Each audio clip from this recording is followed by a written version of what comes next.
She was standing at the arrival gate, looking like she'd seen a ghost, eyes wide, shaking like a deer frozen in headlights. Her makeup was a mess, lips trembling, blonde hair thrown into a sloppy bun like she hadn't slept in days.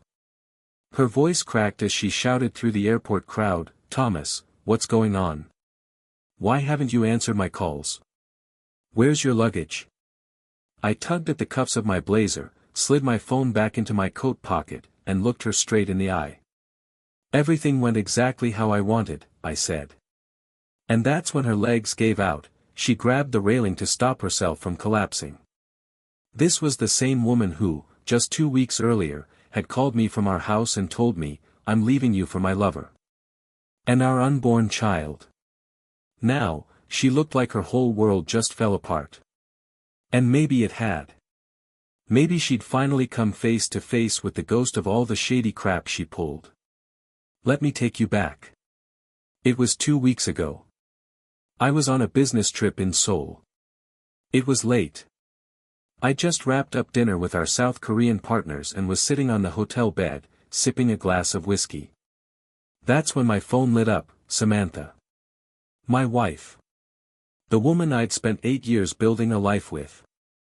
The one I trusted with everything I had, my heart, my house, and every damn dream in between. I answered the call with a smile, out of habit more than anything. "Hey, babe." Silence. Then, her voice, flat, cold, and dead of any emotion. "Thomas, I'm leaving you. I'm pregnant. It's not yours. I sold the house and the car. You'll get the divorce papers tomorrow." I let her words hit me like a wave of ice water. Didn't say a word. Just sat there, staring into space, heart thudding slower and slower. And then I said the only thing I could muster. "All right." Click. No yelling. No broken glass. Not even a tear. Because the second she hung up, something inside me switched on. Something dark. Something sharp. And for the first time in a long while, I felt calm. Scary calm. Samantha always had a talent for pretending. The laughs. The affection. The compliments about my suits before work, like she was reading from a script. I thought I had a wife.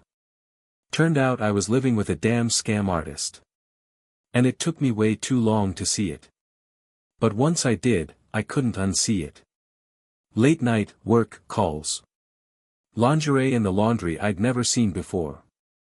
Text messages she'd swipe away the second I walked into the room. Whispers on the patio at 1 in the morning. I kept quiet. Played dumb. But I was watching. And planning. My business trips weren't just for work, they were for laying the groundwork. Quiet, deliberate groundwork. She thought she won when she sold the house. But I'd already signed over the deed to a holding company I owned.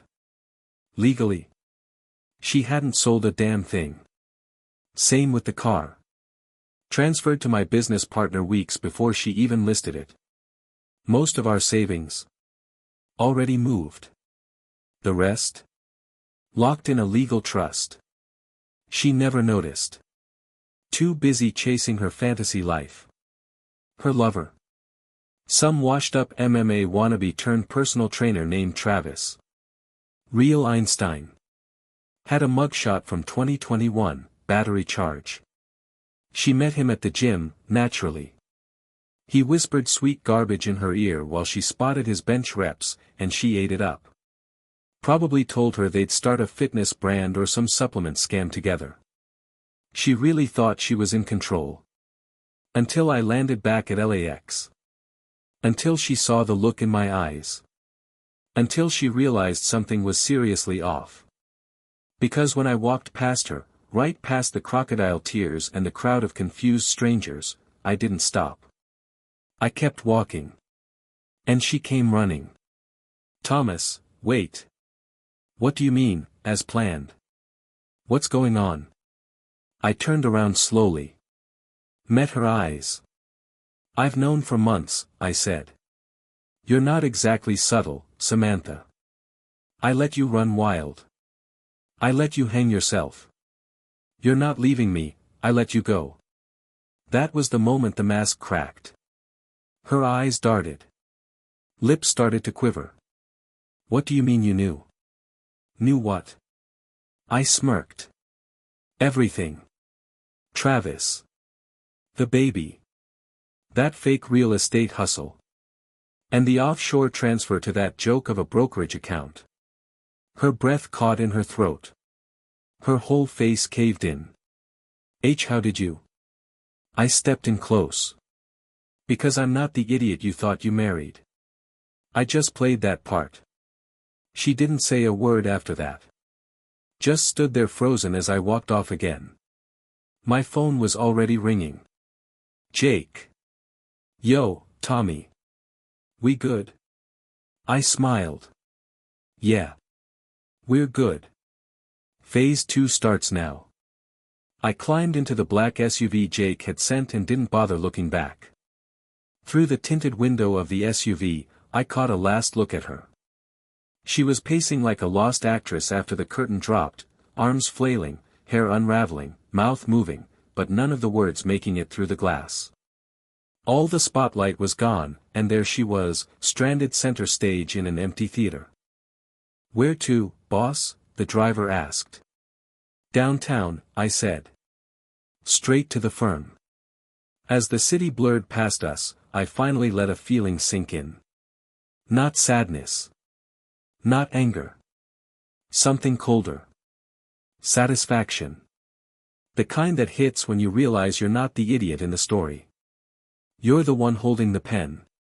The next 2 hours were all business. I sat in my lawyer's office, going through the final stack of papers, every one of them designed to undo the damage she thought she did. The house. Already tied up in litigation. The car she'd sold. On its way to becoming a fraud case. Our joint accounts. Already cleared out, legally, before she ever laid a hand on them. And that baby? If there even was a baby, I made it clear, I wanted a paternity test the second it took its first breath. She misread me, like most people do. Quiet guys always get underestimated. The ones who don't talk much. The ones who watch more than they speak. But Samantha? She turned underestimating me into an art form. She wielded her beauty like a weapon. I used to love the way she could walk into any room and own it. What I didn't know then was that she wasn't soaking in attention, she was scanning the crowd for her next mark. It made perfect sense now. The change in perfume. The drives that never matched the gym's address. That one night I woke up at 3 in the morning and found her sitting in the car, engine running, eyes locked on her phone like she was waiting on a text she couldn't afford to miss. That wasn't confusion. That was guilt. Her biggest mistake wasn't cheating. It was assuming I'd fall apart. That I'd beg. That I'd become some sad, groveling sitcom husband who'd chase her down with roses. She had no idea I'd been laying down exit routes for 6 months. Quietly. Methodically. That night, I moved back into my old apartment. The one I never gave up. She didn't even know it existed. It had a view of the harbor and a wall of untouched bourbon bottles that felt like they'd been waiting just for this moment. I poured myself a drink and cracked open my laptop. Samantha had emailed me 5 times, just in the last hour. Subject lines like, "I'm sorry. Please talk to me. Can we just meet and talk like adults?" I was scared. I didn't know what else to do. The same woman who told me, "I'm leaving you for my lover and our unborn child," had now downgraded that grand exit speech to, "I didn't mean it like that." It's funny how fast the tone shifts when you take away the power. I didn't write back. Instead, I opened the folder labeled, Home Security. Yeah. I'd installed cameras in the house months ago. One at a time. Quietly. She never noticed. Too busy getting lost in locker room fantasies with Travis. In one of the clips, 2 days before her little breakup call, I saw them in our kitchen. She was sitting on the counter wearing one of my shirts, legs wrapped around him like he belonged there. Travis had tattoos crawling up his neck and that smug face guys wear when they think they've won something. But he didn't win. He walked into a trap. And the best part? He never even saw the jaws close. The next day, one of my PI buddies called Travis with a fake business opportunity, some high-stakes, international gig. Money, travel, the works. Travis jumped on it, of course. Guys like him always do. He flew out 3 days after Samantha's call. Which meant that by the time she showed up at the airport, wild and frantic, he wasn't answering her anymore. He was probably in Dubai by then, standing in a hotel lobby, wondering why the meeting never happened. He got ghosted. By me. Poetic, right?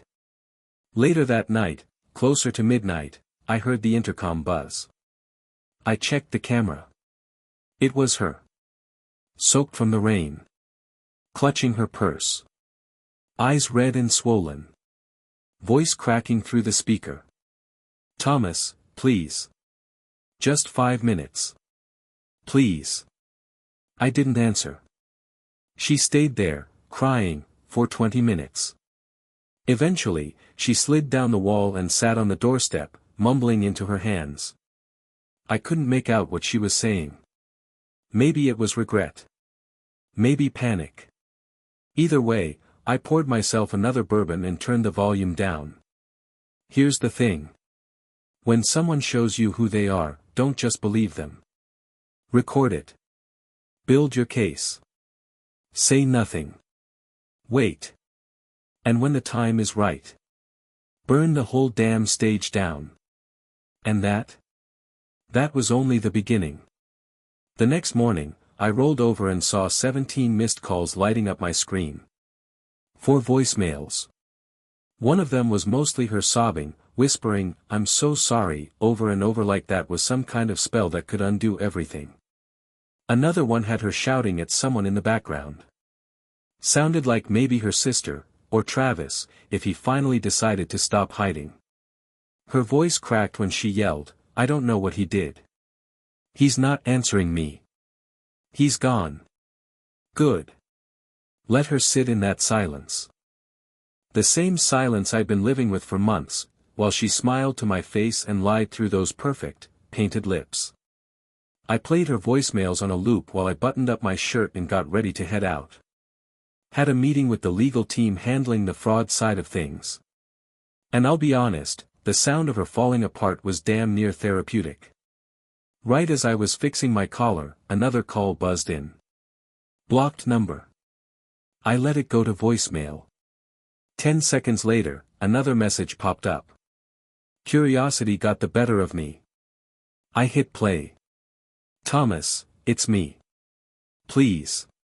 Just let me explain. You don't understand, it wasn't supposed to go like this. Travis left. He said he can't handle the drama. He took my card. I don't have anything left. Please, can we meet?" Now she wanted a meeting. Now, after tearing my world apart over a goddamn phone call, she wanted to sit down and talk like adults. I didn't reply. Instead, I drove to the office, handed my legal team the folder I'd been building piece by piece. Screenshots. Call logs. Bank transfers. Every breadcrumb she thought was swept under the rug was neatly tied to her name. I didn't just want her exposed, I wanted her trapped in her own mess, no more exits, no more lies to duck behind. After the meeting, I took a walk around the block. Thought I'd feel lighter. But I didn't. The truth is, even when you win, even when you pull the rug out from under them and watch them fall, it doesn't feel like triumph. It feels like confirmation. That the person you once loved, was never real. That all you ever had was a mask. And now you've finally met the thing hiding underneath it. That night, she came back. This time, there were no tears. Just rage. "Thomas. Open the damn door," she shouted. "You think you're so smart. You think you can just leave me like this? I gave you years. I gave you everything. I stood silently behind the door, watching her through the peephole. She was shaking with anger now, pounding on the wood like she could force it open through pure fury. That right there. That was the real her. Not the sweet, soft-spoken wife. This was the creature hiding under the pretty face. A woman who only felt alive when control was slipping through her fingers. Then she screamed it. I'll tell everyone you abused me. I'll ruin you. That's when I cracked the door open. Just enough for her to see the look on my face. Already sent the files, I said calmly. Security footage, emails, bank statements. If you want to go public, I'll make you famous. Her expression changed instantly. The fire in her eyes flickered out. What replaced it was better, fear. Pure, quiet fear. She didn't say a word. Just turned around and walked off, each step slower than the last, like her legs were made of concrete. That was the last time she showed up at my door. The very next day, I got an email. From her lawyer. They wanted to settle. No apologies. No explanations. Just the legal version of surrender. She'd walk away from everything. The house. The car. Any claim to support. All of it. I forwarded the email to my lawyer with just 2 words. Finish it. Because at that point, this wasn't about revenge. It was about justice. About standing tall in the wreckage she tried to leave me in and saying, not this time. But later that night, I sat out on my balcony, sipping from that same bourbon bottle I opened the night I came back. And all the feelings came flooding back.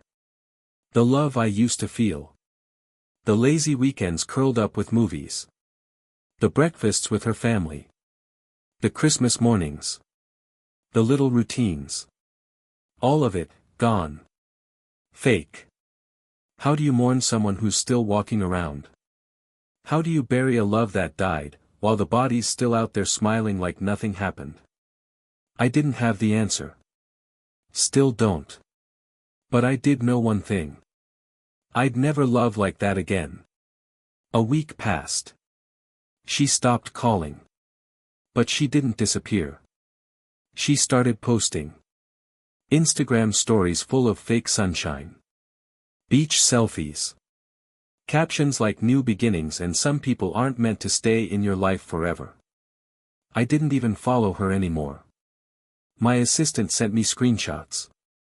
She thought she had the reins again. That if she painted the perfect picture, the truth wouldn't matter. But filters don't cover everything. And the truth has a way of sticking around. But the truth always finds its way out. And in Samantha's world, the cracks were growing wider by the day. The gym she worked at. They cut ties. Once word got around about Travis's criminal record and the little theft ring tied to her supplement scam, the owners had no choice. Clients stopped showing up. Trainers whispered. The whole place buzzed with her name, and not in a good way. Women like Samantha, they can't survive in the shadows. They need the spotlight like air. Last I heard, she moved in with a friend. Then out. Then back to her mom's house. Meanwhile, my lawsuit was moving forward, quietly, carefully, but with every legal gear turning in my favor. One night, around 2 in the morning, my phone lit up. An old number. Ryan. Her brother. A guy I used to have a solid bond with, until she poisoned him against me with half-truths and full-on lies. I let it ring 4 times, then picked up. Thomas, he said, voice low and unsure. I know I'm probably out of line here, but I needed to say something. I waited. She's not okay, he continued. She's not eating. She doesn't talk. She's falling apart, man. I lit a cigarette. First one in years. Then I asked, she made mistakes, yeah. But do you even know the half of it? I know enough, he said. I saw the footage. That stopped me cold. She showed you? No, he replied. She didn't know I hacked her laptop. She crashed at my place one night. I saw the videos. The way she let that guy treat your house like it was his.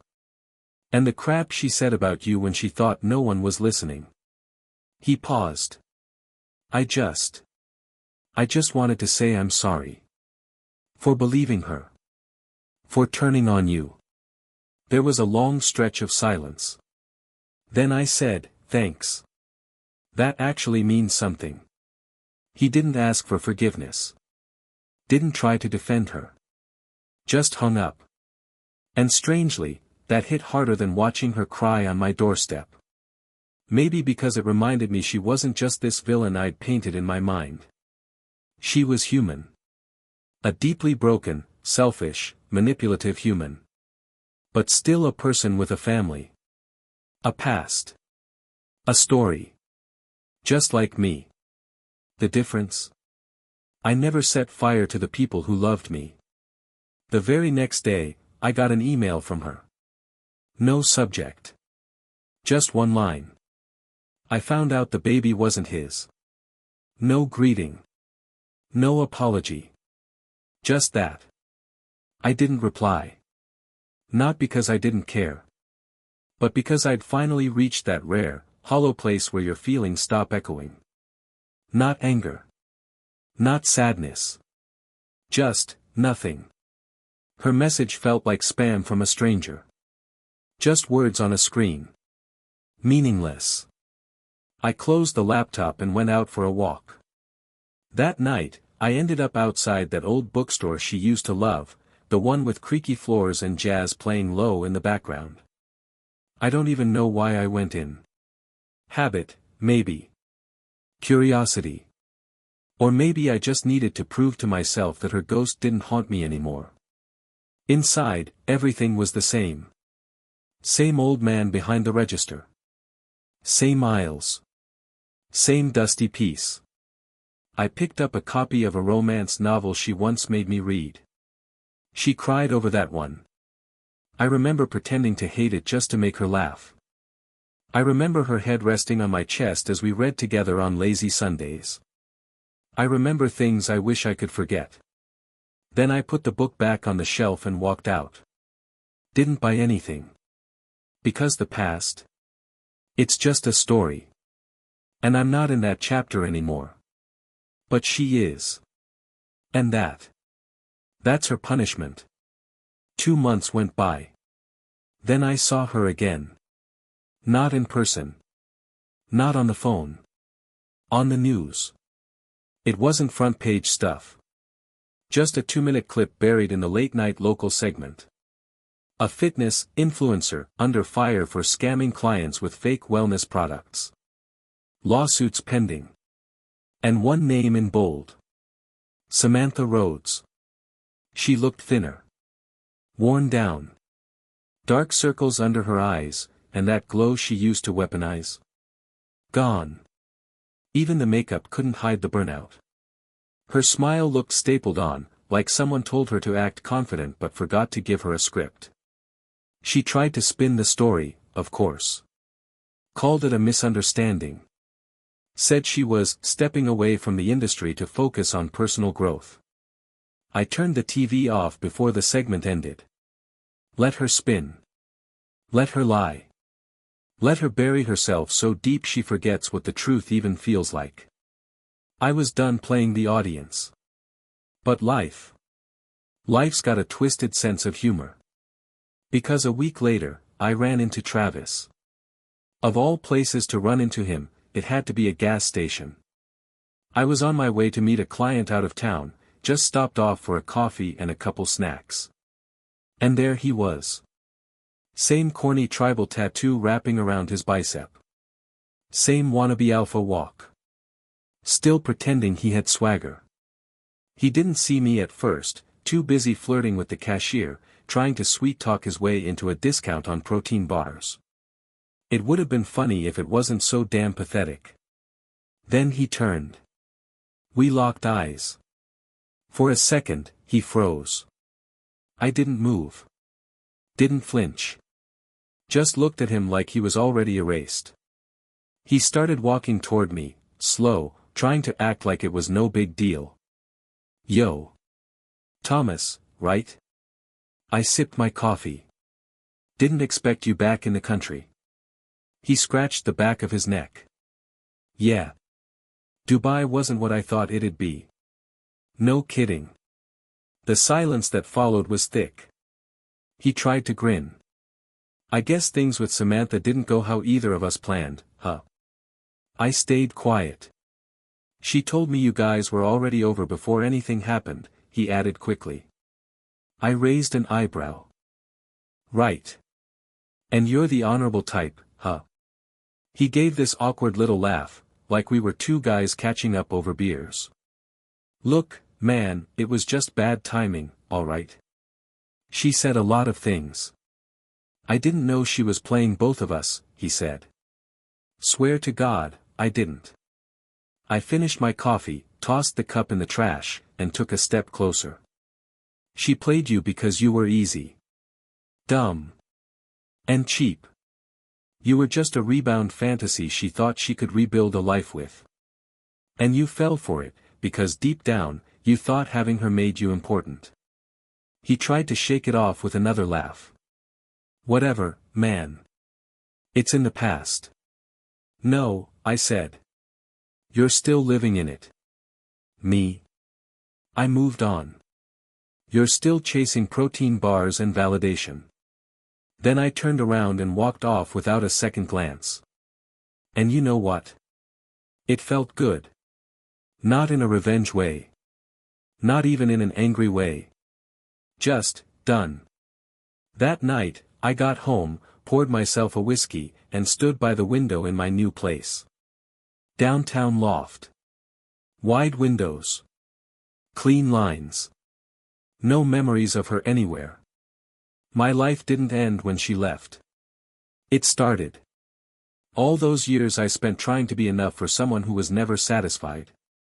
Gone. I was building again. My business. My circle. My peace. And for the first time in a long time, I didn't feel like I had something to prove. I just felt like me. A few days later, I got something in the mail. Thick envelope. Hand addressed. Looked expensive. Didn't even have to open it to know who it was from. Samantha. Inside was a card that looked straight out of one of those overpriced boutique shops she used to drag me into. Cream-colored. Gold-foiled. Fancy script like it was trying to apologize with elegance. Let's meet, it said. No lawyers. No anger. Just us. One last time. No return address. Just a date. A time. And a place. Our old coffee shop. The one where we met 10 years ago, when she spilled an iced latte on my laptop and laughed like it was the best joke she'd ever heard. Back when I still believed in people like her. I shouldn't have gone. But I did. Not because I missed her. Not because I needed closure. I don't believe in that word anymore. I went because I wanted to see her. Really see her. And find out what was left.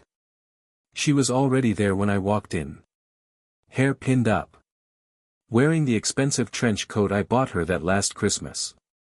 Red lipstick, the kind she wore when she wanted something. She looked up from her cappuccino and smiled like we were just two friends reconnecting. Thomas, she said, standing as I approached.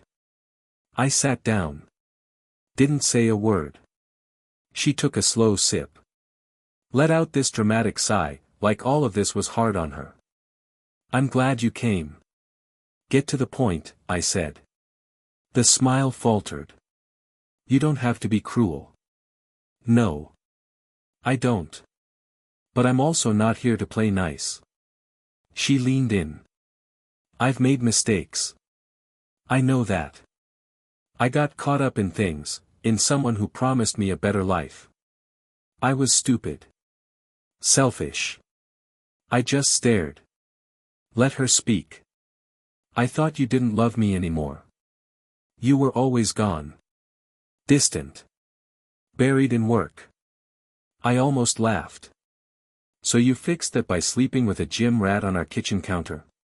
Her eyes flickered. It wasn't like that. No. I said. Because I've got footage that says otherwise. Silence. She blinked fast. Looked away. I didn't come here to fight. Then why did you come? She hesitated. Bit her lip. Then, just like always, her tone shifted. Softer. Almost pleading. I miss you. She smiled, but it was shaky. I miss how you made me feel. Like everything made sense. Like I mattered. You did matter, I said. You just didn't want the kind of love that stays. You wanted drama. Fireworks. Someone who made your heart race and your brain stop working. Her eyes welled up. She looked like she might cry. Travis was a mistake. Travis was your choice. And so was every lie that followed. Then the tears came. Quiet ones. No sobbing. Just a soft unraveling into her napkin. People turned to look. I didn't care. She wiped her face. Do you hate me? No, I said. And I meant it. I don't. Her eyes lit up. Hope flickered. I don't feel anything. And that? That killed it. She looked out the window like she could escape through the glass. I thought maybe, with time, you'd forgive me. That we could, she started, voice low. We can't, I cut in.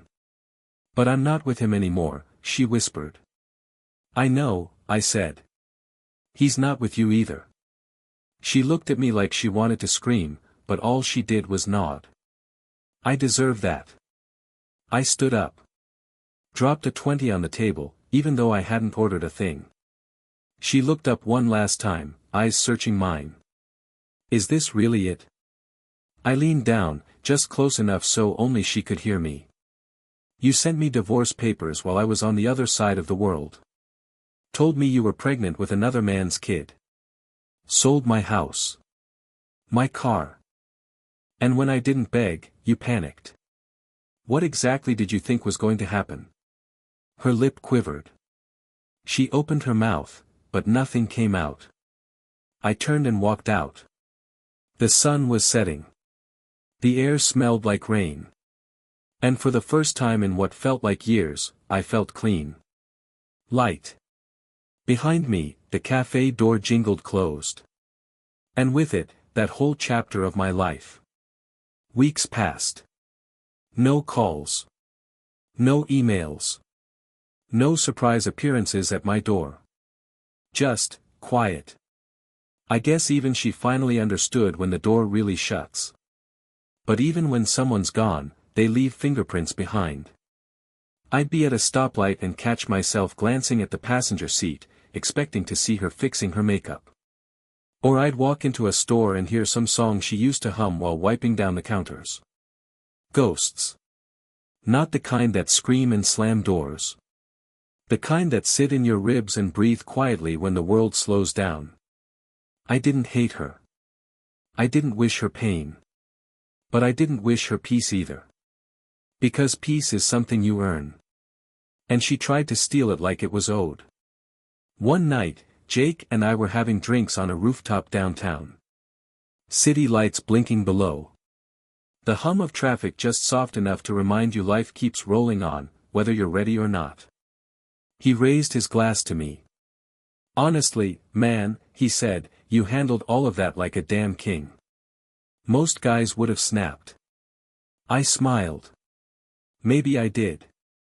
Just quietly. He laughed. Still. You crushed it.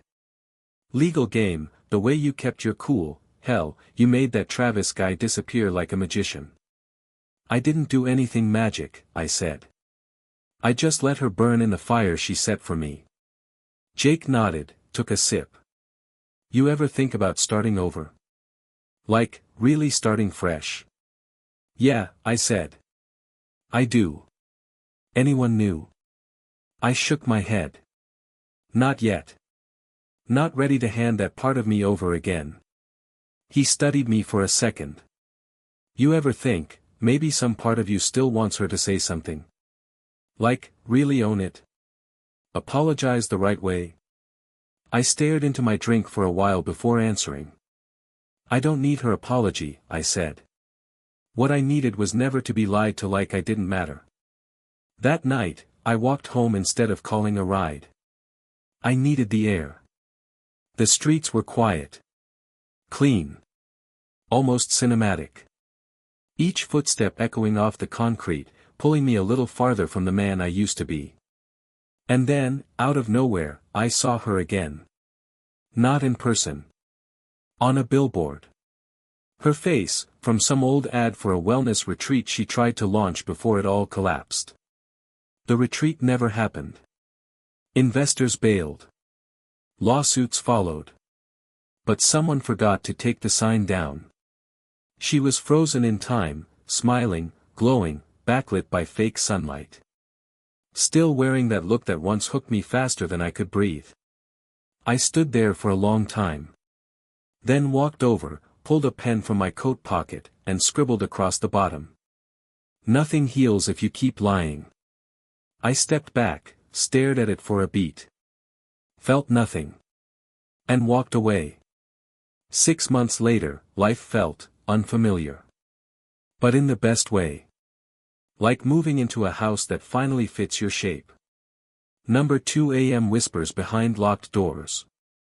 No lies folded into pillow talk. Just silence.